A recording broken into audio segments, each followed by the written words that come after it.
Hello, welcome to another episode of Purple Insider. Matthew Coller here, along with Ben Goessling, Minnesota Vikings beat reporter for the Star Tribune. We're 2 of 3. Yeah. The only other guy here is Alec Lewis. He was already on the pod the other day, so I figured I would give him the break. And now you step in to break down Kwesi Adofo-Mensah's press conference and much more. Ben, are you enjoying your time here in Indy? I am. The fact that I am getting old and get tired a lot faster becomes, I think, a little more apparent than the last time I was at one of these things. I think it's the first one of these I've done since 2020. And even one night of like 5.5, 6 hours of sleep is like, oh man, this is it's gonna be a long week. But otherwise, yeah, it's 50 degrees. It's supposed to be 70 here tomorrow. So hopefully a little bit of time outside. It's always the worst when you come back from the combine effort. It's been fairly nice in Indy, and it's like, oh yeah, our hellscape.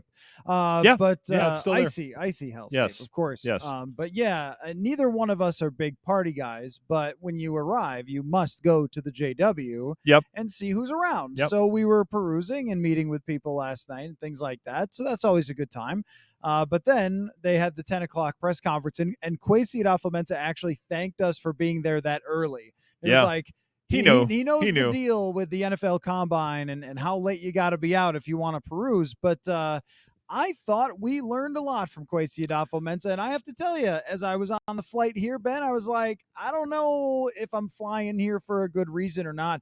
But I really do feel like he let us inside of his headspace for a lot of decisions that they're going to make. Yeah, at least the philosophy of those things, I think, was something he was fairly candid about in terms of what will go into their decisions and probably what has gone into a lot of their decisions. One of the things he talked about was, this is not new. We don't look at this and be like, oh, crap, we have $24 million of cap space to clear. What are we going to do? This has been in the works for a while. They've been talking about these things for a while. So you kind of, I think, I'm sure they have a lot of these decisions either made or pretty close to made, and you have to fill in some of the numbers as you go. But yeah, I mean, we heard a lot about his philosophy of, quarterback contracts involving Justin Jefferson and some of the roster decisions, which I thought was interesting. Dalvin Tomlinson, he talked about pretty strongly, saying he wants him back, and then just kind of how he goes about the process of possibly having to get rid of a lot of veterans here in the next few weeks, because he's going to have a lot of decisions that are going to reshape this roster for the next couple of years. And yeah, I was fairly honest about a lot of the things that go into those decisions. I'm going to tell you some of my interpretations, and then you could tell me if you heard the same thing I heard. Yeah. This is always the game at the Combine this time of year. Yeah, for sure.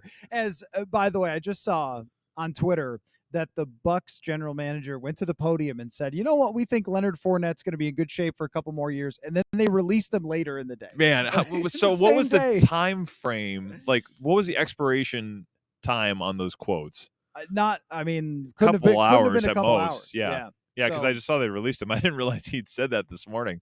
And I will admit, last year I got a little bit by Kwesi because I remember talking about the quarterbacks with him. Now, one went in the first round, but I was like, what do you think of the quarterback class? So, well, I see a lot of good quarterbacks here. Yeah. No, you didn't. Yeah. Otherwise, you would have picked one. But let's just play the interpretation game anyway. With Justin Jefferson and the way that he talked about him versus the way that he talked about Kirk Cousins and his future, so much different for how committal he wanted to be. And I thought that was telling on both with a confidence level of re-signing Jefferson this offseason and a not confident level that Kirk Cousins will be here for the long time horizon, so to speak. Do you agree with that?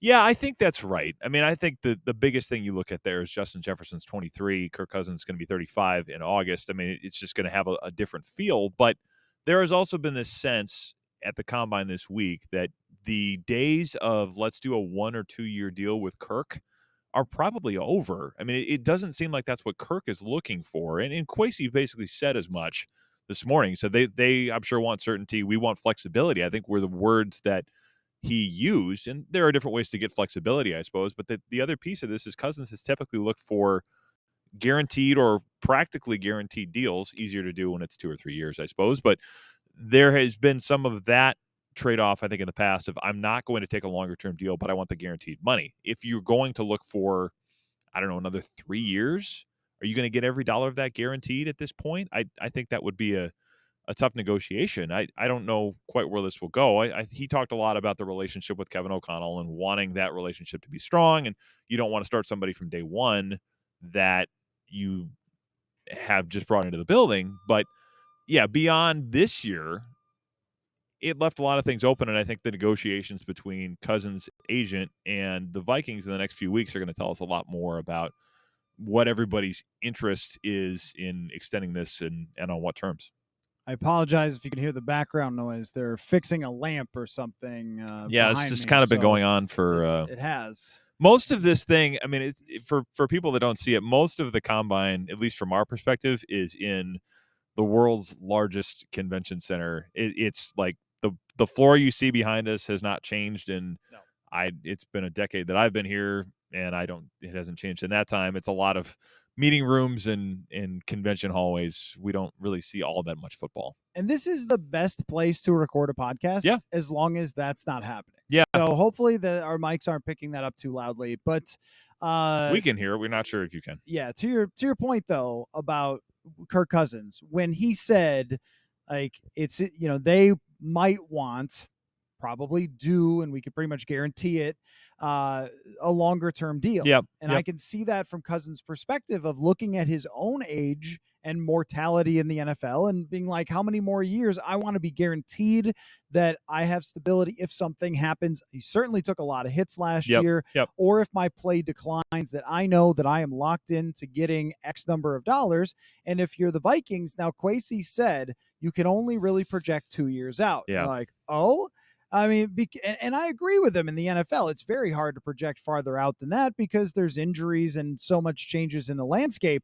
But that to me was kind of a definitive comment on like, we can't sign someone like that to that type of deal when they are 35 years old, even if we liked them more than anybody else in the world. Yeah, I mean, I think this question of what do we mean by long term is probably going to be a lot of the negotiations. We don't know that sitting here today, but in the conversations I've had with Cousins, I don't get the sense that he wants to be Tom Brady. I don't think he's sitting here saying, I'm going to play till I'm 45 years old. So in his mind, long term, maybe 3 years. Are the Vikings interested in 3 years? I don't know. I mean, if what Kwesi said today, that you only project a couple of years, is all that there is to it, maybe that's it. Is Cousins interested in only signing till he's 37? I mean, these are going to be the things when you get down to the numbers that are probably going to determine this. We could talk philosophy all day, but it's, hey, are you comfortable with this number at this dollar figure? No, I'm not. Well, what are you comfortable with? Or are we not comfortable with anything? I think those are going to be the things that determine it, and that's going to be known to them and his agent and a few others. I do think he was trying to prepare us. I don't want to get too far away from the Kirk conversation, but prepare us and everyone else for the idea that some veterans are not going to be here. And Yes. I think that everybody knows that already, but it wasn't like, boy, if you love the Vikings this year, you're going to love them next year. No, it was not. It's the same team. It was very much like, yeah, that's going to be hard. And I don't really like cutting great players, but I think I might have to, and things like that. I felt like he was very much living in reality in his comments. Like there are times where you listen to some of these podium sessions and you think, man, if you believe what you're saying right now, you got some problems. And they don't often. Yeah, and sometimes they do, and they're completely ridiculous.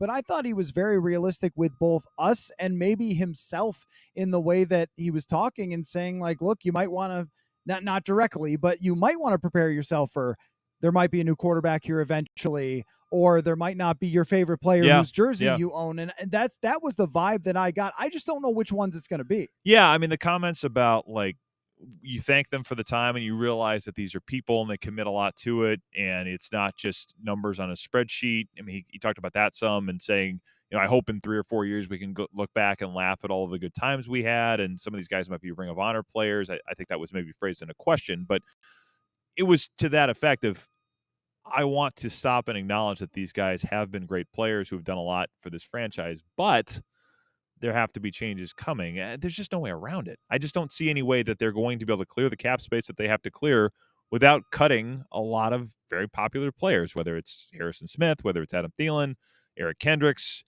Zadarius Smith, I think Dalvin Cook. I mean, all of these names are going to be in the conversation. Not all of them necessarily, but some.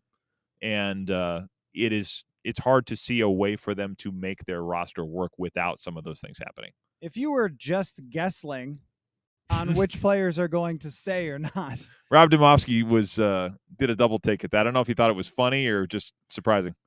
Terrible. Mixed reviews. Yeah, not great. Well, I mean, Kwesi Adofo-Mensah started his thing talking about Banya from Seinfeld, like a very deep cut reference. Yes, that was a deep cut. I think that I could do a little joking around myself, but no, really. I mean, if you had to put it down, who do you think from that veteran realm that we've talked about on numerous occasions would be the person or people to be on their way out? Well, I mean, Dalvin Cook, I guess, is the first name that comes to mind. I mean, $14.1 million for a running back that had his lowest number of carries per game since, I think, 2018, when he had a lot of hamstring issues. That would seem like a tough price to bring him back at. And the question of, does he want to restructure his deal to stay in Minnesota? I think that's probably going to be a little bit of a hard negotiation, given the way some of those negotiations have gone in the past with his agent. That seems like a tough sell. So I would put him on that list. I mean, guys like Thielen and Harrison Smith, the cap numbers are really high for both of those guys. They both have a lot of dead money associated with them. And Smith, do you feel good about the young safeties? Thielen, do you want to eat the dead money? All of those things come into it. With those guys that make it a little more complicated. But those are the names that have the biggest numbers, and you have to make some decisions, I think, pretty quickly. And there's a part of me that wants to say, like, well, they'll just restructure because that is literally what they've always done. But at the same time, they really should stop doing that all the time, right? Like they really should at some point, for someone like Harrison Smith or Adam Thielen, just kind of either eat it and live with the dead money, or I mean, they're not renegotiating those guys at this point. They've got amazing contracts and they're just going to stick with them. But I think that the important thing when Kwesi Adofo-Mensah talks about having a plan beyond 2023 and having come in with a plan beyond 2023, some of this had to include stop wounding yourself with harpoons every offseason when it comes to the salary cap, because you can only push it down the road for so many times. And this is the year to not do that, I think. Yeah. That they may not feel that way, but I kind of felt that way coming away from it, that there has to be some realization that they can't just push all the chips to the middle of the table for this year. I didn't hear, oh yeah, we're going full Rams from last year, like he had, mentioned in that article from a year ago. Yeah. So I mean, I feel like, and this could be completely wrong, but just my read as you're reacting to my reads was that there is going to be a little bit of a safer approach when it comes to that stuff. And we're not just going to throw void years and ruin the cap. Again, could be completely wrong. It's just how I felt coming away from that. Yeah, and the counter to that, if they did try to do it, is, well, the cap goes up every year, and the TV money is going to start kicking in, and especially after we get out of this phase where they had to put money back in the salary cap from the COVID years where they lost all of it, and they had to kind of make the ceiling go up a little slower to not have to tank the cap the year after COVID when the stands were empty. So all of that comes into it. But, yeah, I think they realize that all of these things they've been doing, you sort of get stuck in one lane because you're not really able to remake the roster, and you have to keep a lot of players around that, especially as they get older, it may not be worth doing. The Thielen one, to me, is really interesting because the last time they did that deal, Kwesi Adofo-Mensah was a GM. Like, they did this last year, pushed a lot of money into this year, and from what I was told at the time, it was about, let's see if we can get 2 years for Thielen and Cousins together in this current setting, because Cousins was getting a new deal, and then we wanted Thielen to be on the same kind of time horizon, to use Kwesi's phrase. But the Thielen number is so big, and Thielen has talked about, we've been discussing the possibility of restructuring it. It's, my guess is he probably restructures and stays because I think he wants to, but that's an interesting one to me because in some respects, not completely, but in some respects, this front office made its bed on that deal. This is not one that's left over from Rick Spielman. Yeah, right. You can't look back and like, well, we didn't negotiate the contract. Like Harrison Smith's, they didn't negotiate that one. There's nothing they can do. Dalvin Cook, same thing. No, that's a really excellent point. And I mean, if you're on Thielen's side, you're okay with that restructure that gives you the same amount of money, but nothing else. I think you got to be careful about doing the Anthony Barr thing where you push so much money into the future that I forget what it was. It's like $8 million last year. Yeah. Dead cat. Yes. I mean, that's just crazy. I think it was 10. It was right. like 9.89 right. or something. Yeah, it was a lot. You can't have that happen again. Yeah. Not if you're going to have a lot of flexibility next year, which is what I think they should aim for, which may be very well the last year of Kirk Cousins. So you want, if you're going to do reset after that and draft a quarterback, you want to have all the flexibility to put things around him with your salary cap, because right now you're still limited in what you can put around Kirk Cousins. Now with Justin Jefferson, I think one of the big comments that came out of this was talking about Justin Jefferson being in the loop. Yes. Almost in the same way that most quarterbacks would be as or part want of the to be. conversation. Right. Too bad Rob left. We could have gotten his take on that. Yeah, Rob Brzezinski, right, who's here as well. But no, I was saying Rob Demovsky from that covers the Packers for ESPN in terms of somebody that may have some insights on quarterbacks that want to be involved in roster building decisions. He may have some experience on that particular topic. Just a little from covering the Packers. I thought you meant Brzezinski because he walked by us after Kwesi was done talking. If he wants to come on, I mean, Rob, if you're listening, we're live streaming. If you're watching it, you probably are. Come over. We're out by the Sagamore Ballroom. We'll be on here for a little bit. So if you got any insight you want to drop on here, we're here. Ben doesn't know it's just recorded. It's not actually live. Okay, well, fine. Forget it.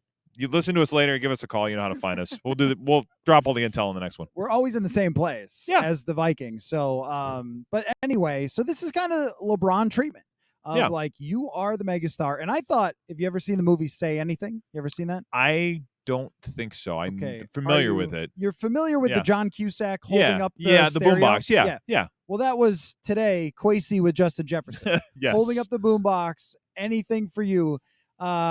You know, but I do think that's very aware of them. Yeah. That, like, it's 2023 and this level of a superstar is going to want to be looped in.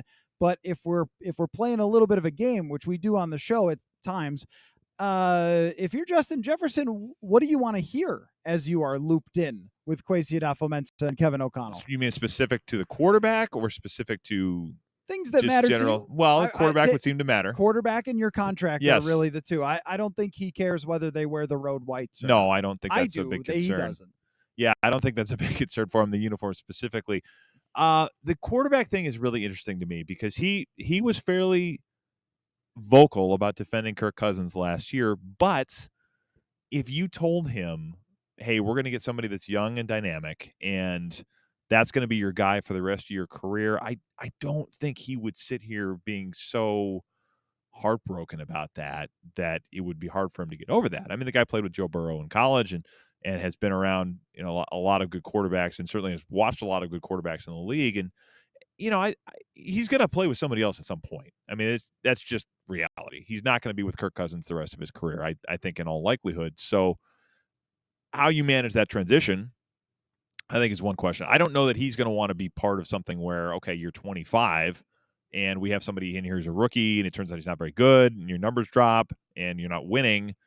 I don't know that he's going to be crazy about that part of things. But if you tell him, hey, this is our plan, this is our transition, we're going to have Kirk for another year, maybe two, whatever it is, and then we're going to go get somebody else, bring them in and develop that person underneath Kirk, kind of as we've seen the Packers do with some of their guys, I would guess that's probably an approach he'd be comfortable with.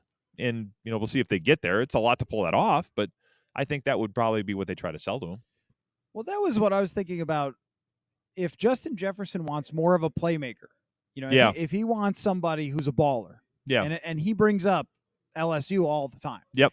And also, I mean, Kwesi mentioned multiple times Justin Jefferson wants to win most, which I know sounds like a cliche, but if you know that whoever's playing quarterback will throw you the ball and you know you're getting loads of cash either way, well, what's left is just to win. Yes. And this quarterback does not have a huge sample size of winning. In fact, Justin Jefferson still, after 3 years of his career on his rookie contract, has 0 playoff wins. Yeah. Like, that has to stick in his mind. And I agree with you. I'm not putting words in his mouth to say how he feels about Kirk Cousins. But when you watch the playoffs and you see Joe Burrow on 4th down throw into double coverage, or you see Jalen Hurts run, or you see Mahomes make plays, how, if you're Justin Jefferson, can you not look and be like, you know, the Leonardo DiCaprio gif or whatever, like, I see these guys making plays. There has to be that in the back of his mind. I don't know if he wants Kirk gone necessarily because he set records with that. Yeah, it's been productive for him. He's also a very aware guy. Like, for someone who's happy-go-lucky, I think Justin Jefferson is very aware of not only football, but also the landscape of football. He cannot have missed what it looks like in the playoffs with the quarterbacks who win. Well, and the fact that he comes from a family, I mean, he was around Division I, like big time SEC football from the time he was 9 or 10 years old. He has a worldliness, I guess, about him that comes from that, I think, where he understands how the game is played. He understands, and when I say how the game is played, I don't mean just on the field. The Yeah, right. the The whole whole thing. thing, how He the sees the whole business picture. works, how all of this stuff happens. I think he gets that on a fairly intuitive level, and I think some of that probably comes into it. Yeah, if you said, especially if you found somebody that was able to kind of protect themselves in the sense of not just, okay, I can throw while I've got a guy in my face and then I can pick myself up. A guy that can extend some plays, can keep the sack rate low with his own mobility. That's kind of what everybody's looking for. I'm sure he sees some of those things, and I'm sure he talks to Jamar Chase all the time about what it's like in Cincinnati. He obviously knows Joe Burrow well enough that he doesn't need somebody to tell him what he's like. But yeah, I'm sure those things are in his mind, and I'm sure at whatever point it happens, that's the type of guy he would like to play with. So my question is, how far does this go with Justin Yeah. Jefferson's power within the organization? Because there is a limit. LeBron James was the general manager of every single team he played Yep. for. And I get that because he's one of the greatest players. I'm not going to argue about that, but like he's Right. top 5 of all time. Right. There's no Yeah. debate about that. If you had an all NBA all time team, he's in the starting 5. No question. So that's some power right there. That's Aaron Rodgers in his peak, Pat Mahomes level power. How much do you want to give to a wide receiver? How much do you want to make it feel like he's got that power, but are just telling him what's going on? Or what? Like, this is complicated, I think. Yeah, I think that's right. When you tell somebody and the public, us, that like Justin Jefferson is a part of these decisions, I guess I wonder about how much of a part of the decision, or is it just, here's what we're going to do, just so you know, or is it, are you comfortable with this, or is it, what do you want? Because yeah, I've those are different gradations of that. Right. I had this scenario pop into my brain, and I'm not saying this is what will happen, but like if Jefferson said, you know what, I love Kirk, he's my guy, but like if you guys draft Anthony Richardson, the next day I'll write my name on the dotted line because he's a baller and that's my guy. Like, are you going, oh, we better trade up? Or are you saying, well, Justin, let's be reasonable? Yeah. Like, I just wonder how far that goes. That's what I was thinking about as Kwesi was explaining. Yeah, and the track records of players kind of saying, sign this guy, okay, yes, sir, whatever you want, it's not great. I mean, you saw Randall Cobb wasn't amazing in Green Bay. No, I mean, there's some, that's the one that comes to mind is him. And I mean, even Rodgers talking about it this offseason with, you got to keep Mercedes Lewis, Robert Tonyan. It's like all these guys that are not able to run very effectively anymore. I mean, and you've seen that. I remember when I was covering the Nationals, they were terrible. They signed Jason Worth to a deal that nobody saw coming. He went from the Phillies to the Nationals, went from the 2-time NL champs to the bottom of the roster. He knew immediately he had more power than anybody in the organization. And it was, I want this guy, I want this guy, I want this guy. Guys like Alex Cora, guys that went on to become managers of some notoriety. But yeah, there was a sense pretty quickly of, get me this person because this is who I want. And I think when you do that, you are assuming that, well, you'd better be able to assume that the receiver or the player has a pretty good eye for talent, and that's not always the case. So, I mean, he gets it. I think he has an eye for what he wants in a quarterback, but the let's make the player the de facto GM, I think you have to be awfully careful with that, especially in the NFL when there are so many moving pieces. It's not a 5-man roster. A delicate dance. That's what it really is. It really is a balance between letting him know and having him feel comfortable with the plan, the long-term plan of what you're going to do, without saying this organization belongs to you, because then if you don't do what he wants, then he demands a trade and says there are truth to all rumors or something. Yeah. Like, you don't want that. The thing is, though, I don't get the sense he's wired that way. Yeah. I mean, to whatever extent we know any of these guys, my sense has been, probably from his parents too, that he's fairly, I mean, they have not really raised him, at least in the conversations I've had with them, to think you are the most special person ever. You deserve everybody bending to your every whim. I don't think that's how he comes at things, because I don't think that's how they kind of told him to operate. And that's certainly not how they've done it since he's been in the NFL. There has not been this loud set of demands like you hear from some players' parents at times. And I don't think he's going to kind of take the nuclear option there. Certainly could be wrong. Certainly wouldn't be the first time, but I don't think that's a huge concern with him. Sure, it should be brought up because I make the truth to all rumors joke. Yeah. But what Yeah. was the problem? They didn't communicate with Stephon Diggs. Yes. That was the problem. They Peeing said, down his leg, as he put it. we're in charge. You do what we say. Yes. And we don't want to hear from you. I mean, that approach is so much smarter with Justin Jefferson than how the previous regime handled Stephon Diggs. Now, like, all's well that ends well, but that wasn't the right way you want to handle it. And they you don't lucked want to out. repeat history. Right. Another major topic on this is Brian Flores and his just him having a personnel background and all those things. How do you think his presence impacts what they're going to do versus if they had stayed with Ed Donatel? Like, is it different? Because I feel like it's vastly different as you're reacting to my take. Yeah. I feel like it's vastly different when you bring him here, how you approach rebuilding the defense and how fast you want it to get better. Because I think that answer is like now. Yeah. Well, and that's tough to do when you don't have a second round pick and you aren't going to realistically have enough money to do a lot of major things in free agency. Not that that is always a great fix anyway, to just spend your way out of the problem. I do think they want it to be better quickly. I think they know they need it to be better quickly because, this is a league where, I mean, you won as quickly as you did. You raised expectations as quickly as you did pretty soon. And now it's sort of this thing of, well, okay, 13 wins was the standard. If you drop below that to 8 or 9, okay, now you've stepped back and you're heading into year 3 and you start to say, well, all right, when is this going to come together? So I think O'Connell knows he needed to get this one right, which I think means Flores is going to be given the ability to do a lot of what he would be doing as a head coach. Remember, too, like he had head coaching options and he chose to come here. So I think he's going to have enough influence, enough pull in these decisions that both because they need a defensive expert that's going to help turn this thing around quickly and because he has been a head coach and may get a chance to do that again. I think he's going to have a fair amount of latitude there. And I think they know they need it because you have to get this thing fixed awfully soon or a lot of people are going to have a lot bigger concerns than they do sitting here on February 28th, 2023. You've been very good in the past at picking who the Vikings are going to pick. It's a real talent of yours. I was better at it with Spielman. Yeah, I missed it last year. Well, that's what I guess we say. all did. Right. That's what I was going to say. It's like, but, unpredictable. With Brian Flores here, though, I really feel like it's going to be easier to figure out. Cornerback has to be at the top of this list, right? Is there any, I mean, maybe pass rusher, but of those two positions, and it will matter Daniil Hunter and Zadarius Smith situations. Right. It just feels like as soon as you hire that guy, cornerback is where all lasers get set for all the mock drafts. And I think that everyone who does that is probably right. Yeah, I mean, it's such an obvious need because Patrick Peterson is 32 years old and you could bring him back, but this is typically a scheme that plays more man coverage. And Patrick Peterson, by his own admission, was better last year with a zone scheme because it didn't require him to run around as much as it used to.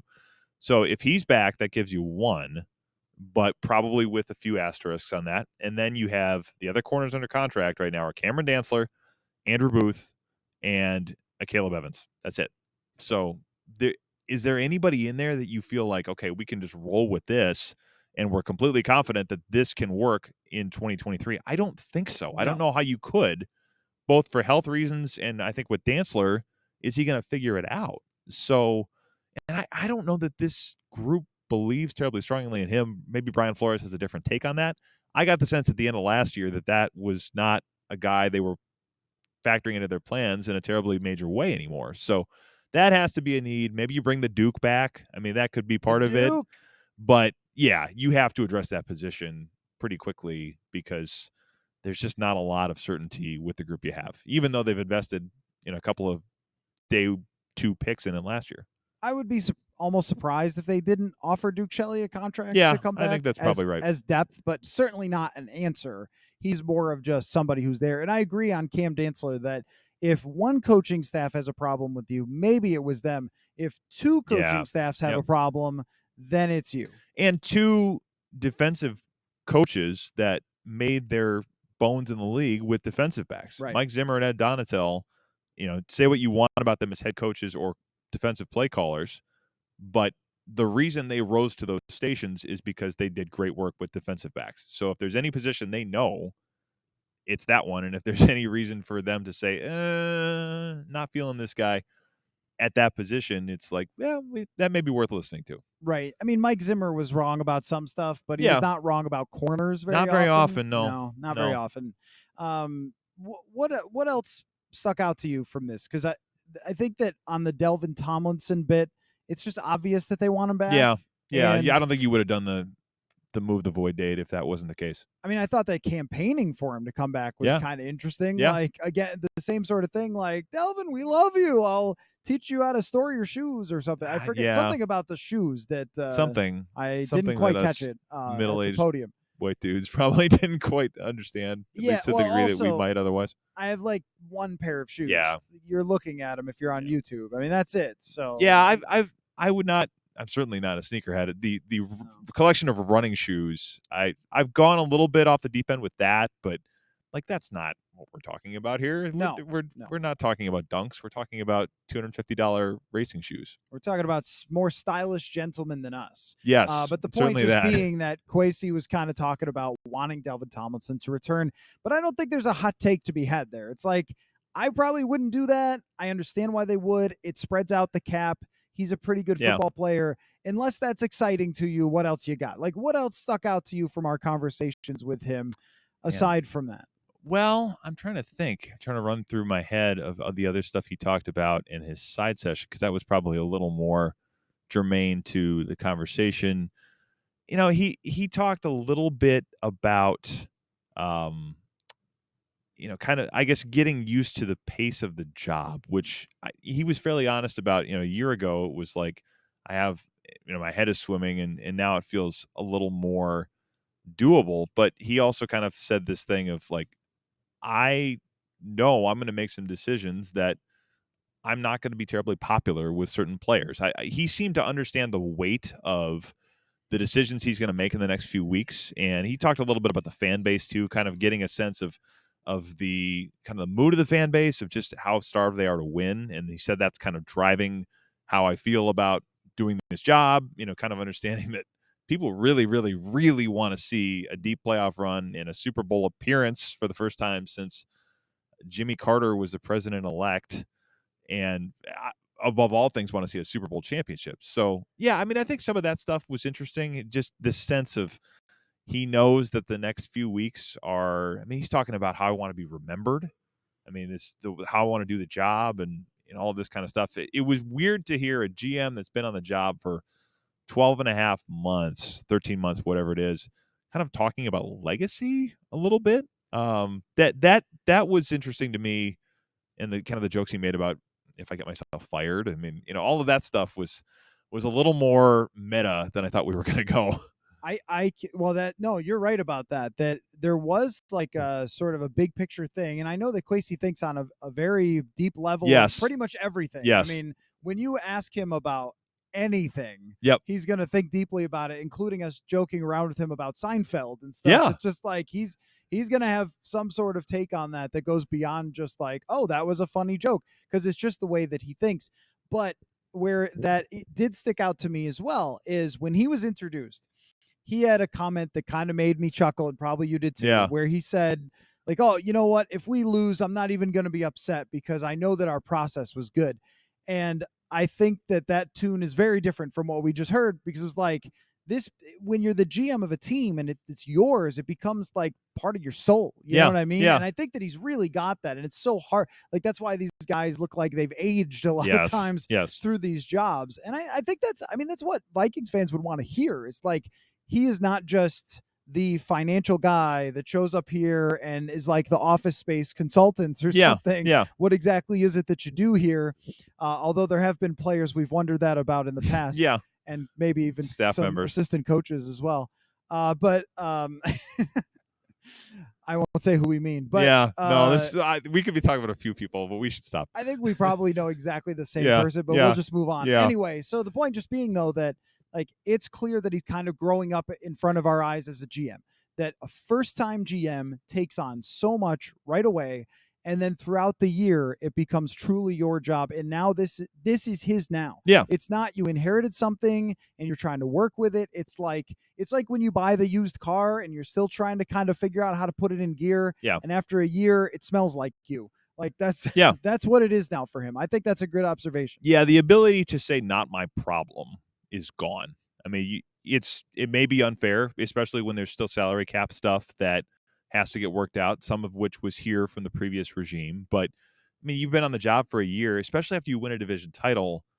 It's not this thing anymore where you can say, "Look at how much we've improved." It's if you don't win, well, what happened? And then year 3, kind of like we're talking about, is okay. You guys better start to figure it out, or else we're going to start thinking about the people that are going to replace you. So, yeah, it seems like he has grasped the gravity of the job and kind of all that goes into that pretty quickly. Yeah, he even talked about like talking with other GMs about his Yeah. problems and Yep. being like, "Oh, okay, now you actually get it." Yeah. And speaking of which, I brought this up because I was listening to a podcast with Thomas Dimitrov on with Eric Eager and their show, and Thomas was talking about the franchise tag and how in the past he had been criticized. He brought up like Mike Florio and like they criticized for certain franchise tags, and he talked about how complicated everything is. Yeah. Like there's the locker room element, but one thing he brought up was ownership. So I mentioned that to Kwesi that I had been listening to that, like the ownership element.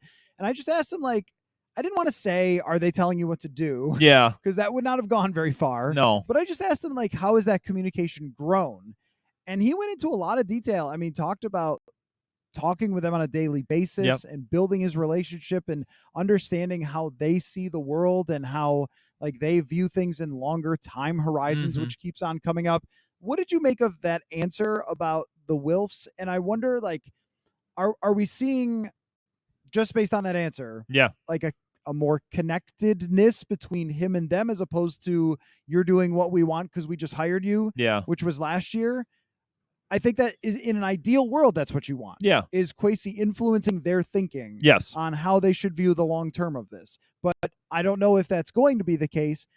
It just sounded like maybe, but you're never going to say, oh, yeah, I don't know. We haven't talked in months about your owners. Right. I just wonder what you made of that answer. Well, it was interesting because he kind of told this story about Ziggy looking up at the roof of the ceiling of US Bank Stadium. And I thought, and I asked it, he kind of trailed off and went down a different kind of anecdote. So I asked him, what was he looking at in the roof? I said, he's already thinking about improvements to the stadium because it's already 7-8 years old. Are we going there? He said, no, it was kind of how they built the thing. And he was kind of almost appealing to them as he's like, I like being around creatives. I like being around kind of people with vision. It almost felt like draft a quarterback. That's what it's saying. That's what it means.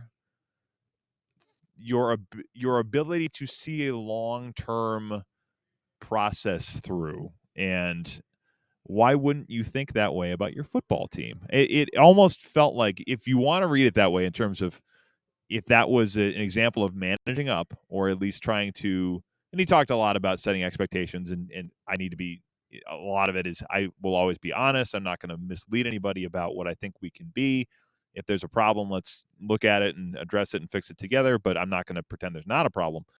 That felt maybe a little bit to me of, guys, we need to take a longer view of where this can go rather than trying to do patch jobs a year at a time, because that has been the story with the Wilfs. There's never been a long-term commitment to saying, let's build a young foundation without kind of, I mean, they did it with Rick Spielman. They drafted a lot of guys in the first round, 2012, 2013, 2014, et cetera. But it was still signing a lot of free agents. It was signing guys like Greg Jennings.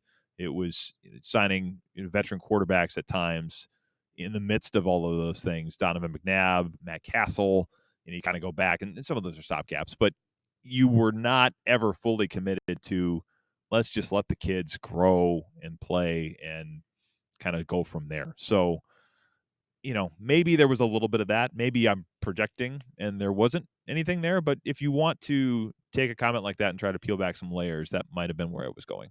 I like that interpretation a lot, actually. I really do. I like that because that was the main thing. It's sort of like that seems like a thing that psychologists would do to someone is, why don't you compliment Ben, and then I'll evaluate what you're saying about yourself by complimenting Ben or something. The things that I value. Yeah, I mean, it's like you hear about love languages and marriage. It's like the things that I value are not necessarily the things that my spouse values. So I tend to bring out the things that I would appreciate somebody doing for me.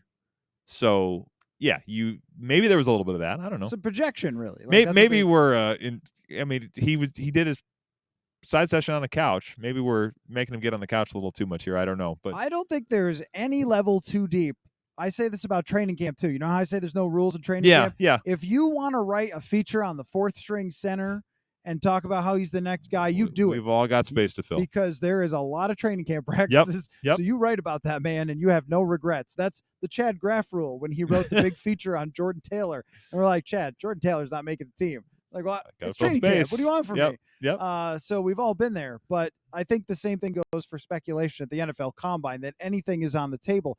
But I think that I like that interpretation of a little bit of projection to, like, they see the bigger picture here of what we're talking about, of it's not just a next year can we win, but the how are we going to win over the next 3-4 years. Maybe there is something like that. It's kind of like how people think that their pets sort of have the same personalities as themselves, like describe your pet. But maybe the same thing of like, we all see the bigger vision here, right? Yeah. But that could be wrong, but I like that interpretation overall. Now, were you thinking as a journalist of your over dramatic, can we make fun of Alec for this? I work for the athletic lead. Kwesi Adofo-Mensah stood next to Ziggy Wilf, and they looked up at the roof, and they saw the long-term roster of what it could be together. Will that get you subscriptions? Yeah, maybe. I mean, yeah, I see what you're going with. It's too in the weeds. No, I get you. I get what you're saying. I think journalism school, they talk about as literary journalism. I'm painting a picture as though I was there based on quotes I got later, even though I wasn't there. Which you do that sometimes. But yes, that has been a tactic that some employ at times, and I've done it. At times for too. sure. We all do it. Yeah, you always do it. And it's a good literary tactic at times. But that comment was much more for you than me, or than the audience. Much more just for you. Yeah, like inside baseball. It was a little inside for sure. But let me ask you this though. Last thing. I didn't realize how much me messing around had, like, how long this has gone. But but Andrew's coming to relieve you at some point. Andrew Kramer. So yes, we will have a day together tomorrow. Because what would the Star Tribune's Vikings coverage be without us flexing how many people we have? Sometimes almost to excess. Yeah, we have Gophers too. Gophers. We have several Gophers. So he is coming tomorrow. We will have one day together, and then he is in the weeds with all of the prospects. And he kind of plays the type. He's going to go talk to the guards about the Gopher center about how he's climbing up the draft prospect list, and if he's better in a zone scheme or a gap scheme. Getting wonky with the offensive lineman is more Andrew's thing, trying to figure out the big picture meaning of somebody staring at a ceiling. Probably a little more mine. Yeah, so we all play to our types. What do you think they're going to do with the big question of the offseason is what's the direction? Yeah.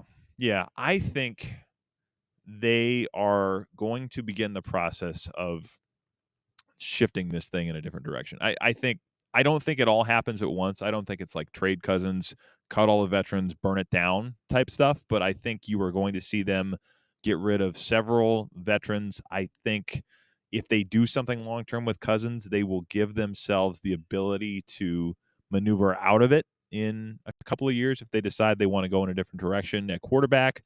I think they know that there's a lot that needs to change, and it doesn't make a ton of sense to wait around forever, because if you add, and I keep saying it, but if you add a 8-9 season to this, you're already in year 3, and you're already sitting there saying, we haven't won a playoff game.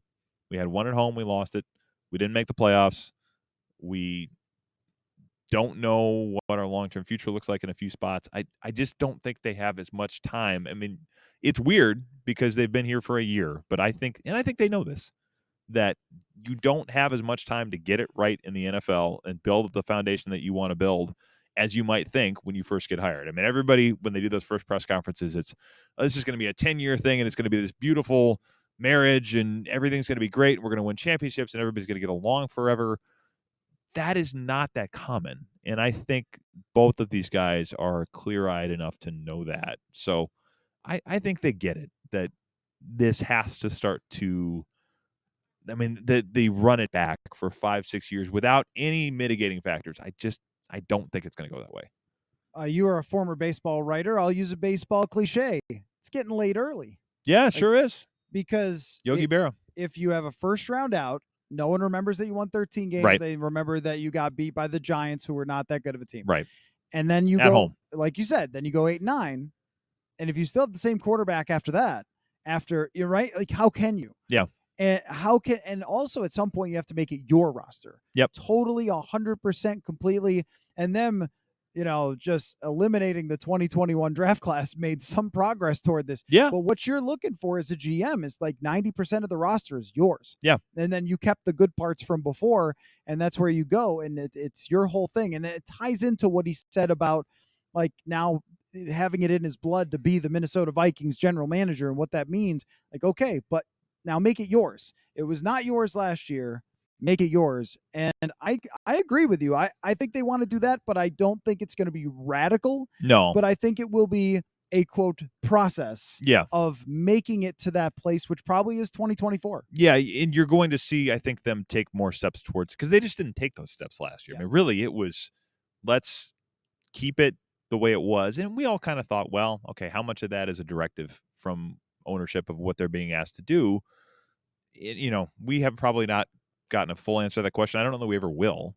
But, that was, I think, a reasonable, educated guess as to last year. I don't think we're going to be in that same spot when the 90-man roster for training camp is complete. I don't think it's going to look exactly as it did last year. I think they know that. I think they understand that there's just no way around that. I agree. Ben Goessling, Star Tribune. You can read his work in the newspaper. You can. Yeah. Or on our website, but yeah, newspaper is good too. But they'll deliver it to your home. They will. It's amazing service. Yeah, it's if you want it. Yeah, mine. We had a Sunday paper. There was snow on the doorstep. All the snow this weekend. I had to take one step outside to grab it, and all the news that's fit to print was right there for me. Remarkable stuff. But great to have you on. Yeah, we always get fun. Together and break down all of these things and share a couple inside jokes. You always lead the league at inside jokes. I do like to make deep cut jokes on these things. At once upon a time, you were leading the pod, and I was the side person, and you always did that. So I feel like it's kind of an homage to the old Purple podcast days from 2016. Yeah, we probably went even deeper cuts with the inside jokes back then. Too far, right? So yeah, it's one of those things where like nobody's going to get this, but we did. So what the heck? Anyway, well, enjoy some high velocity at the JW or whatever you're planning on tonight, as we always do. Yes, I'm sure we'll be there. So thanks we will for sure. So all right. Thanks for all of your time, and we'll get together soon, man. Sounds good.